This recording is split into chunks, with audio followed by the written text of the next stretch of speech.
देखिए इस बिल के इंट्रोडक्शन से पहले हमने रूल 72 के तहत स्पीकर को हमने एक नोटिस भिजाया था कि हम इस बिल के इंट्रोडक्शन के खिलाफ हैं, राइट। और हमारा मानना ये है कि ये जो बिल है आर्टिकल 14, 15 और 25 का उसके प्रिंसिपल्स का वायलेशन करता है।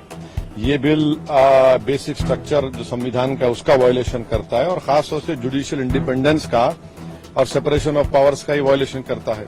अब इसमें सबसे अहम बात यह है कि जो वक्फ बाय यूजर का सेक्शन 3RI है उसको ये कह रहे हैं कि वक्फ बाय यूजर को हम निकाल देंगे। कैसे निकालेंगे, क्यों निकालेंगे? आप इसलिए निकालेंगे ताकि आप जितने मस्जिदों पर RSS का दावा है वो छीनना चाह रहे हैं, आप जितने दरगाहों पर राइट विंग हिंदुत्व ऑर्गेनाइजेशन का दावा है, जैसा अपने मुंबई में हाजी मलंग की दरगाह है, छीनना चाह रहे।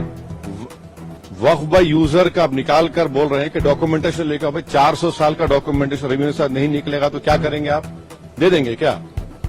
चेंज कर देंगे? ये एक सबसे बड़ा डेंजरस उसमें सेक्शन है। दूसरा उसमें वक्फ अल औलाद का क्लॉज 4 का है। देखिए भारत में जो कानून है ना वो किसी को रोकता नहीं है कि वो अपनी प्रॉपर्टी को विल के जरिए डिस्पोज करे या किसी को गिफ्ट दे। तो वही कोई मुसलमान अगर अपनी औलाद के लिए ऑफ कर रहा है तो इनके पेट में दर्द क्यों हो रहा है? हिंदू एंडोमेंट बोर्ड में इजाजत है इसकी, सब जगह दूसरे गुरुद्वारा प्रबंधन कमेटी में इजाजत है, तो मुसलमानों के वक्फ बोर्ड में क्यों नहीं होगा?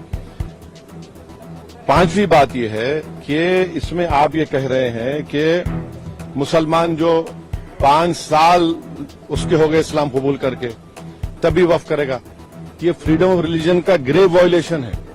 अच्छा, दूसरे रिलीजन को मानने वालों के लिए ऐसा कानून है? नहीं है। और आप कौन होते हुए तय करने वाले मुसलमान हुआ नहीं हुआ? 5 साल उसको रुकना चाहिए तभी जाकर, माने आप वेट करेंगे हैं? और ये और एक उसमें जो बात जो ऑब्जेक्शनेबल है वो ये है कि अगर कोई सेक्शन 61 में आपने डीएम को बहुत पावर्स दे दिए, अब डीएम को फैसला करता है वक्फ बोर्ड के खिलाफ, मुझे ट्राइब्यूनल जाना है। अब ट्राइब्यूनल पहले क्या था, एक जज था, डिस्ट्रिक्ट जज, सीनियर सीजीआई अपॉइंटेड, 2 लोग थे। अब कह रहे हैं कि ट्राइब्यूनल में 2 लोग होंगे, रिटायर्ड डिस्ट्रिक्ट जज और एक ऑफिसर होगा, क्या होगा वो, ज्वाइंट सेक्रेटरी रैंक का। कोई ज्वाइंट सेक्रेटरी रैंक का ऑफिसर बैठकर रिटायर्ड कलेक्टर के खिलाफ ऑर्डर देगा? तो ये खुद अच्छा, और एक बात, कलेक्टर कैसे जज बनेगा? फैसला भी वही करेगा, जज भी वही करेगा, ये प्रिंसिपल नेशनल जस्टिस के खिलाफ है। तो इसमें कई सेक्शंस हैं जो खतरनाक है, कई जो वक्फ बोर्ड के फेवर में नहीं है, वक्फ को खत्म करना चाहते हैं। तो सरकार की दलील ये है कि सब दलील झूठी है। जो कि वक्फ एक वो जो बोल रहे हैं ना, वो गांव डिक्लेयर कौन किया वो बताएं देश को। वो गांव डिक्लेयर अगर हुआ है तो वक्फ बोर्ड पे नहीं बोलने पे नहीं हुआ है, इसलिए हुआ है कि सर्वे कमिश्नर की रिपोर्ट आई, उसके बाद गजीट इशू हुआ, और गजीट के लिए 1 साल का टाइम मुसलमानों के लिए, नॉन मुस्लिम के लिए कभी भी टाइम है। आप उसको ऑब्जेक्ट करिए ना। हैदराबाद में भी ऐसे के प्रॉपर्टीज थे जिनको गजीट के बाद भी कोर्ट ने ओवररूल किया।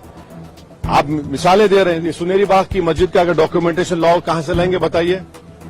मेरे पास तो मंत्र शंतर नहीं है कि 200 साल पुराने के मरने वालों की रूहों को बुलाकर मंत्री जी के पास ले जाओ कि देखो ये रूह है और ये कह रही कि वक्फ है। ये क्या बात कर रहे हैं? तो ये लेजिस्लेशन नहीं है वक्फ को बुलडोज करके खत्म करने का, मुसलमानों ज्यादा लूटने का है। गया है, आप लोग विरोध कर रहे